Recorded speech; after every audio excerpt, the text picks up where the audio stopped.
오늘 이 새벽에 하나님께서 저희에게 주신 말씀은 룻기 2장입니다. 룻기 2장 17절부터 23절까지의 말씀입니다. 제가 가지고 있는 성경으로 구약 성경 404페이지에 있습니다. 룻기 2장 17절부터 23절까지의 말씀을 우리 다 같이 한 목소리로 봉독하겠습니다. 룻이 밭에서 저녁까지 죽고 그 주운 것을 떠니 보리가 한 에바쯤 되는지라 그것을 가지고 성읍에 들어가서 시어머니에게 그 주운 것을 보이고 그가 배불리 먹고 남긴 것을 내어 시어머니에게 드리매 시어머니가 그에게 이르되 오늘 어디서 주었느냐 어디서 일을 하였느냐 너를 돌본 자에게 복이 있기를 원하노라 하니 룻이 누구에게서 일했는지를 시어머니에게 알게 하여 이르되 오늘 일하게 한 사람의 이름은 보아스니이다 하는지라. 나오미가 자기 며느리에게 이르되 그가 여호와로부터 복받기를 원하노라. 그가 살아있는 자와 죽은 자에게 은혜 베풀기를 그치지 아니하는도다 하고 나오미가 또 그에게 이르되 그 사람은 우리와 가까우니 우리 기업을 물을 자 중에 하나이니라 하니라. 모압 여인 룻이 이르되 그가 내게 또 이르기를 내 추수를 다 마치기까지 너는 내 소년들에게 가까이 있으라 하더이다 하니 나오미가 며느리 룻에게 이르되 내 딸아 너는 그의 소녀들과 함께 나가고 다른 밭에서 사람을 만나지 아니하는 것이 좋으니라 하는지라. 이에 룻이 보아스의 소녀들에게 가까이 있어서 보리 추수와 밀 추수를 마치기까지 이삭을 주우며 그의 시어머니와 함께 거주하니라. 아멘.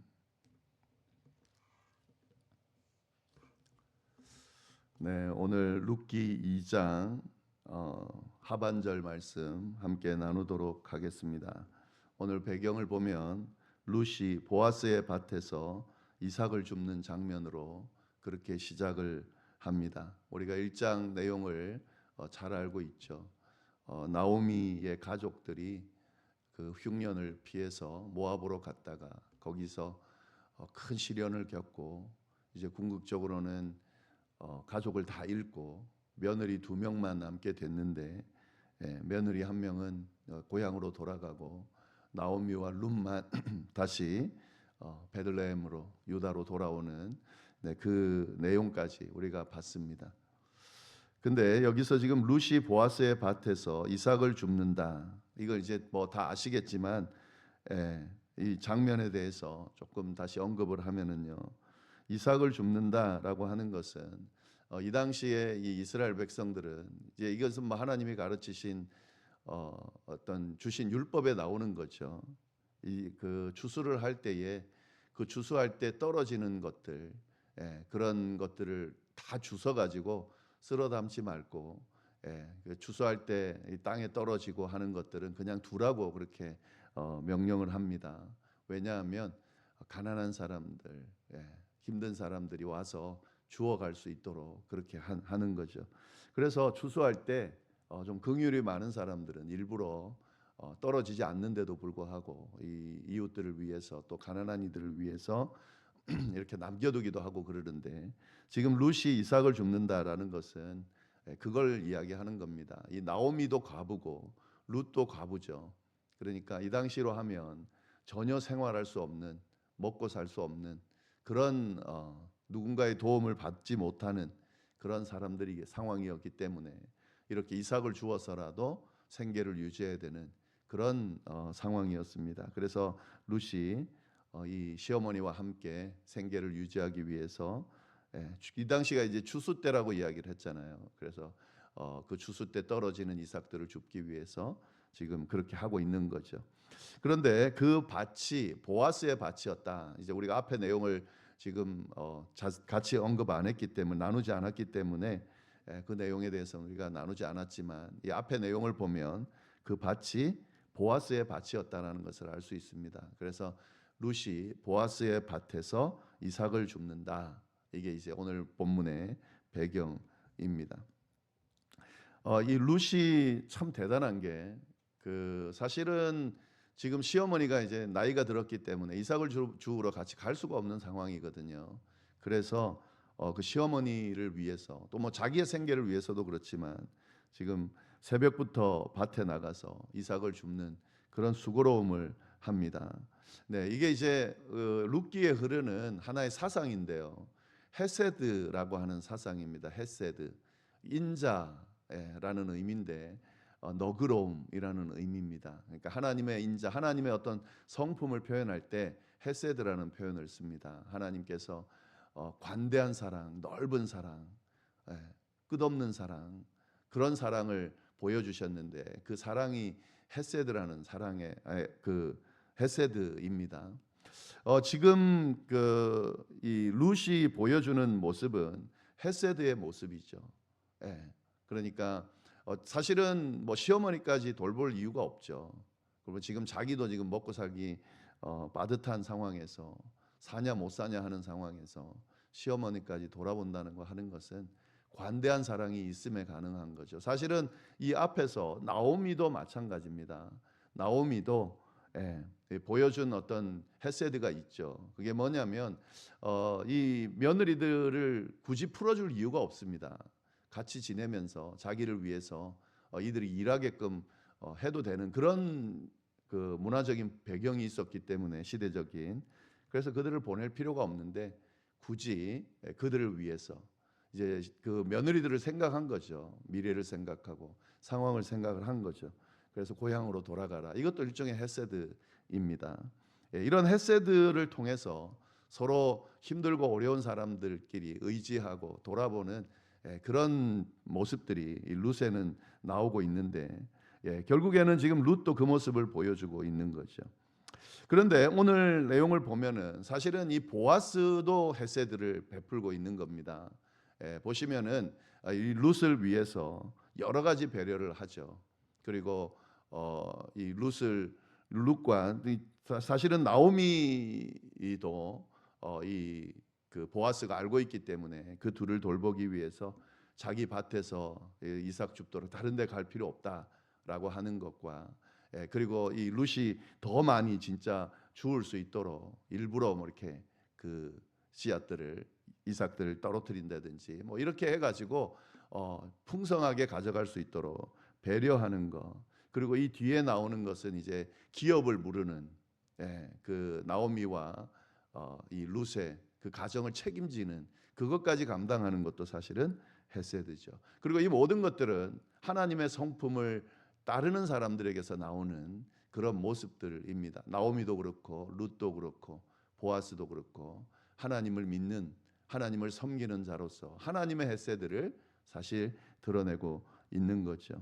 그래서 우리가 룻기를 보면서 이 인자, 이 헤세드를 볼 수 있어야 됩니다. 이 관대함을 볼 수 있어야 되고, 그리고 이 관대함을 통해서 하나님의 관대함을 볼 수 있어야 되고, 그리고 하나님의 백성들이 하나님의 그 관대함을 따르는 것이 필요하고 그건 당연하다라고 하는 것을 볼 수 있어야 됩니다. 그래서 우리 그리스도인들에게 하나님이 요구하시는 것은 관대함이죠.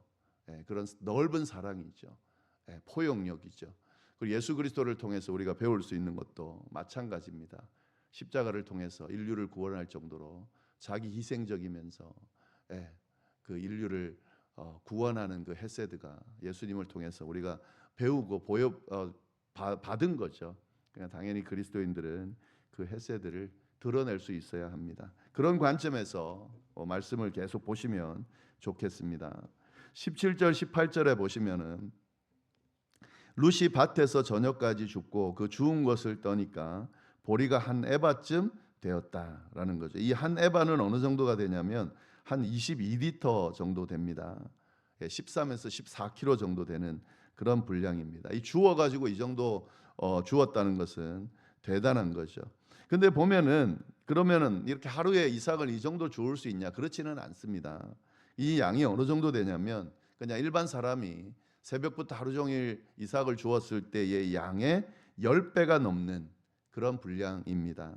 이건 이제 보아스가 배려를 해가지고 그렇게 주울 수 있도록 했기 때문에 그렇게 주운 거죠. 그러나 룻은 자기가 왜 이렇게 많이 죽게 됐는지를 모르는 상황이죠. 보아스가 자기 하인들에게 이렇게 일꾼들에게 일부러 이삭을 뽑아서 버려두라라고 말했다는 걸 모르고 있죠. 그냥 룻의 입장에서는 야 이게 은혜다. 오늘 재수가 좋네. 뭐 이런 마음으로 이삭을 주었겠죠. 지금 그런 상황이라는 것을 보여주고 있습니다. 네, 그래서 그것을 가지고 성읍에 들어가서 시어머니에게 그 주운 것을 보이고 그가 배불리 먹고 남긴 것을 내어 시어머니에게 드렸다 하는 거죠. 이게 이제 죽고 나면 아마 또 이렇게 먹는 시간이 있는 것 같아요. 그래서 먹고 시어머니에게 가서 얼마나 주었는지 이렇게 보여주고 그리고 또 자기가 먹다가 아마 시어머니 생각이 났겠죠. 그래서 준비한 것을 남기고 준비한 것을 시어머니에게 드리는 그런 내용이 있습니다. 굉장히 지금 이 룻이 참 마음이 참 좋죠. 귀하죠. 열심히 일하는 것도 귀하고 또 새벽부터 밤늦게까지 일한다라고 하는 것은 사실 자기만 먹기 위한 거라면 이 정도까지는 안 했을 거예요. 근데 시어머니를 봉양해야 되는 그런 마음들이 있어서 이렇게 열심히 일하는 것을 알 수가 있습니다. 보아스가 그 모습을 봤겠죠. 참 귀하다라고 생각했을 겁니다. 이방 여인인데 저런 귀한 모습을 가지고 있다라고 아마 느껴서 더 배려를 하는 마음이 있었을 것으로 보입니다. 네, 20절 말씀 그리고 19절 말씀입니다. 19절 말씀 보시면 시어머니가 그에게 이르되 오늘 어디서 주었느냐 어디서 일을 하였느냐 너를 돌본 자에게 복이 있기를 원하노라. 나오미가 이제 듣고 이것도 참 우리가 봐야 될 겁니다. 지금 그 룻이 이삭을 많이 가져왔죠. 근데 그걸 딱 본 나오미의 반응이 뭡니까? 어디서 주었냐 어디서 일을 했냐라고 물어봅니다. 왜 그랬을까요? 뭐 그냥 알고 싶어서 오늘 어디서 일했는지 그냥 단순히 궁금해서 물어본 것은 아니죠. 왜냐하면 너를 돌본 자에게 복이 있기를 원한다. 지금 이삭을 죽게 해준 사람을 축복하는 거죠. 이 나오미가 기본적으로 갖고 있는 마음이 이 마음입니다. 뭐 이삭 가지고 온 거 그렇게 그냥 이렇게 동양 받아서 가지고 온 거다라고 그렇게 생각하지 않고 이걸 준 사람까지 생각을 하는 거예요. 누구에게 어디서 했냐 그 물어본 이유는 그를 축복하기 위해서 이렇게 물어보는 겁니다. 기본적인 태도가 이겁니다. 이런 그런 가난하고 정말 가진 것 없는 그런 상황에서도 감사를 잃지 않고 기도를 잃지 않는 그런 모습을 보여주고 있습니다. 이게 이제 그리스도인의 모습이죠. 하나님의 백성들의 모습이죠. 없는 거 막 한탄하고 불평하고 막 힘들다 그러고 원망하고 탓하고 이런 게 아니고 힘든 가운데서도 자기를 돌아보는 사람들을 생각하면서 고마워하고 이렇게 축복할 수 있다라고 하는 것은 이게 바로 헤세드죠. 하나님의 마음을 가지고 있는 자의 모습입니다. 그래서 룻이 이야기를 합니다. 누구에게 일했는지를 시어머니에게 알게 하면서 그 이름을 하는데 보았습니다라고 이야기를 하니까 나오미가 완전히 달라집니다. 룻은 보아스가 누군지를 모르죠. 그리고 지금 저희도 뭐 보아스가 누군지 모르지만 나오미는 잘 알고 있습니다. 그러면서 그 다음에 뭐라 그러냐면 20절에 나오미가 자기 며느리에게 이르되 그가 여호와께로부터 복받기를 원하노라. 마찬가지죠. 보아스의 이야기를 듣자마자 여호와로부터 복받기를 원한다라고 이야기하면서 뭐라 그러냐면 그가 살아있는 자와 죽은 자에게 은혜 베풀기를 그치지 아니하는도다 하고 나오미가 또 그에게 이르되 그 사람은 우리와 가까우니 우리 기업을 물을 자 중에 하나이니라 하니라. 세 번역으로 보면 그가 여호와께로부터 복받기를 원하노라라는 말은 뭐냐면 그는 틀림없이 주님께 복받을 사람이다. 복받은 사람이다라고 고백을 하는 겁니다. 그러면서 지금 하는 말이 뭐냐면 그가 살아있는 자와 죽은 자에게 은혜 베풀기를 그치지 아니하는도다. 이게 무슨 말이냐면 지금 그 앞에 그 식구들 있잖아요. 가족들. 그 가족들을 위해서 자비를 베풀었다는 거죠. 죽은 자를 위해서 베풀었다, 은혜 베풀었다는 것은 그 말인 겁니다. 예. 그러니까 예전에 이 보아스가 자기 가족을 돌봤다. 왜냐하면 친척이거든요. 그래서 그 돌봤다는 걸 이야기를 합니다. 그리고 지금 살아있는 자들도 또 이렇게 자비를 베푼다. 얼마나 고맙겠어요. 그래서 보아스를 축복하는 거죠. 네. 그러면서 뭐라고 그러냐면 우리와 가깝다. 그 가까움이 어느 정도 되냐면 기업을 물을 자다라고 하는 거죠. 이 고엘이라고 그랬죠. 기업을 물은다는 것은 고엘입니다. 레위기 25장에 나오는 규정인데요. 가문이 기울고 이 가문이 거의 이렇게 일어서기 힘든 상황이 됐을 때에 가까운 친족이 형제들 또 뭐 친척들 그 가문을 회복시켜 주는 것이 바로 고엘입니다. 기업을 물은다는 겁니다. 근데 이제 가까운 순서대로 내가 그 기업을 못 물으겠습니다. 나도 힘듭니다 하면은 그 다음 단계로 넘어가고 그 다음 단계로 넘어간다 하는 거죠. 그래서 나중에 보아스가 이 나오미와 룻을 책임지죠. 사실은 첫 번째 1순위는 아니었습니다. 더 가까운 친척이 있었는데 그가 우리는 못하겠다라고 해서 보아스가 이제 이 기업을 물으게 되는데요. 나오미가 보아스라는 이름을 딱 듣는 순간 어떤 생각을 했을까를 한번 생각해 보는 건 참 재밌습니다. 어떤 마음이었을까? 처음에는 누군지 모르지만 야 이렇게 많은 씨앗을 줍게 해줬다. 참 고맙다. 그를 축복했죠. 근데 보아스라는 이야기를 딱 듣는 순간 그 사람은 진짜 하나님께서 복을 받을 사람이다 라고 생각하면서 너무 고맙다라고 생각했겠죠. 왜냐하면 예전에도 도와줬었는데 지금도 이렇게 자비를 베푸는구나 라고 생각했겠죠. 그리고 보아스란 사람이 얼마나 관대한 사람인 것을, 그는 진짜 하나님의 사람이구나 라는 것을 생각했겠죠. 그리고 무슨 생각을 했을까요? 하나님이 보아스를 붙여주셨구나. 기업 물을 자다라고 말하는 이유는 그런 의미가 있는 겁니다. 하나님이 보아스를 붙여주셨구나. 하나님이 보아스를 통해 우리를 돌보실 거구나 라는 것을 깨닫게 됐을 거다라고 하는 거죠. 이 하나님의 사람들 사이에 일어나고 있는 이 너그러움을 우리가 좀 잘 볼 필요가 있습니다. 21절부터 23절 말씀 쭉 보시면은 모압 여인 룻이 이르되 그가 내게 또 이르기를 내 추수를 다 마치기까지 너는 내 소년들에게 가까이 있으라 하더이다. 보아스가 어떻게 했는지를 알려주는 거죠. 이렇게 배려했습니다라고 이야기를 했습니다. 그래서 나오미가 며느리 룻에게 이르되 내 딸아 너는 그의 소녀들과 함께 나가고 다른 밭에서 사람을 만나지 아니하는 것이 좋으니라 하는지라. 지금 소년들과 함께 있었는데 나오미는 소녀들과 함께 있는 게 좋겠다라고 이야기를 합니다. 그러니까 보아스의 밭에서 너가 계속 있어야 되겠다. 그러나 한 가지 주의할 것은 소년들과 함께 있는 것이 아니라 거기 소녀들도 일하고 있을 거다. 그들과 함께해라. 이 며느리를 배려를 하는 거죠.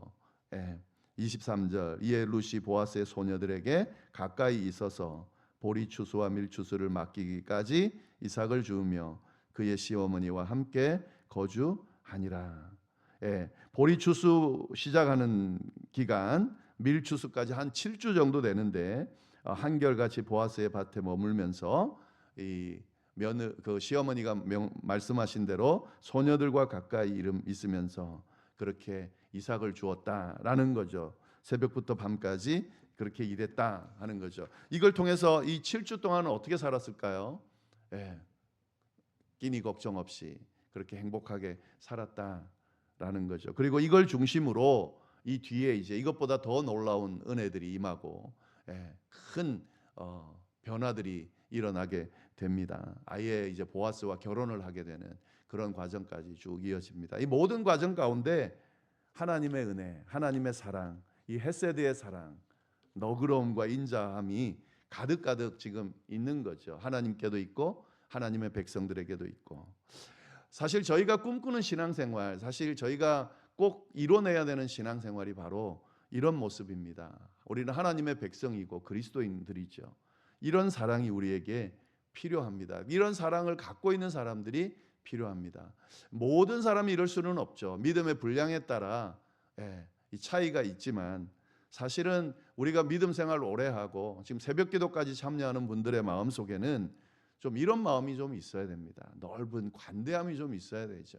옳고 그름을 이야기하면서도 이 관대함을 잃지 말아야 됩니다. 이게 없어지면 사실은 이 기독교 신앙 또 함께 교회를 세우고 일하는 것이 가능하지가 않아요. 지금 뭐 헌신하는 사람들이 없으면 교회가 잘 안 돌아가잖아요. 이런 관대함을 가진 사람들이 서로의 형편을 돌아보고 내가 좀 수고하지만 하나님을 생각하면서 조금 더 하고 좀 더 열심을 내고 돌아보니까 가능한 것이, 만약에 이렇지 않다, 이런 사람이 없다라고 하면 사실 교회는 돌아가기가 힘들고 하나님의 나라, 하나님의 일을 하는 것이 힘듭니다. 제가 도전드리고 싶은 것은 지금 새벽기도에 나오시는 분들, 참여하는 분들은 다 이런 헤세드의 사랑을 경험하고 또 이런 헤세드의 사랑을 전하고자 하는 마음이 있는 분들일 겁니다. 예, 그런 하나님께서 주시는 넓은 사랑 충분히 누리시고, 그리고 그 넓은 사랑으로 하나님의 일을, 하나님의 나라를 세우고 교회를 세우는 일에 좀 참여할 수 있기를 바랍니다. 그리고 주변에서 자꾸 이렇게 현혹하는 이야기에 휩쓸리지 않았으면 좋겠어요. 잘하고 있는 사람들이 그런데 휩쓸려 가지고 같이 원망하고 불평하고 막 지적하고, 그럼 서로 그렇게 하다 보면 다 열심히 일하고 있는 사람들인데, 그렇게 하다 보면 다 나중에 이 사람도 안 하고 저 사람도 안 하면 아무것도 안 하겠죠. 그럼 뭐 아무것도 하지 말자는 게 되는 거죠. 이 헤세드의 사랑을 우리가 잘 드러내면서 이 룻과 같은, 나오미와 같은, 보아스와 같은 그런 하루를 사는 우리 모두가 될 수 있기를 바랍니다. 기도하겠습니다. 하나님 아버지, 참으로 감사합니다. 또 귀한 말씀을 통해서 어떻게 사는 것이, 또 신앙생활 하는 것이 하나님의 뜻에 합당한 것인지를 주여 이렇게 또 알려주시니 감사를 드립니다. 헤세드의 이 넘치는 사랑이 하나님 우리에게도 충만히 임할 수 있도록 인도하여 주옵소서. 하나님, 우리는 참으로 연약한 자들입니다. 그래서 주님의 넘치는 사랑이 이미 주셨지만 우리가 계속해서 경험하고 충분히 그 사랑 안에 머물 수 있도록 인도하여 주셔서 베풀고 나누고 좀 손해봐도 전혀 이상하지 않으리만치 풍성하게 주어질 수 있도록 주께서 인도하여 주옵소서. 이어서 드리는 개인의 기도와 중보기도 위에도 함께하여 주시기를 간절히 바라고 살아계신 예수님의 이름으로 기도드립니다. 아멘.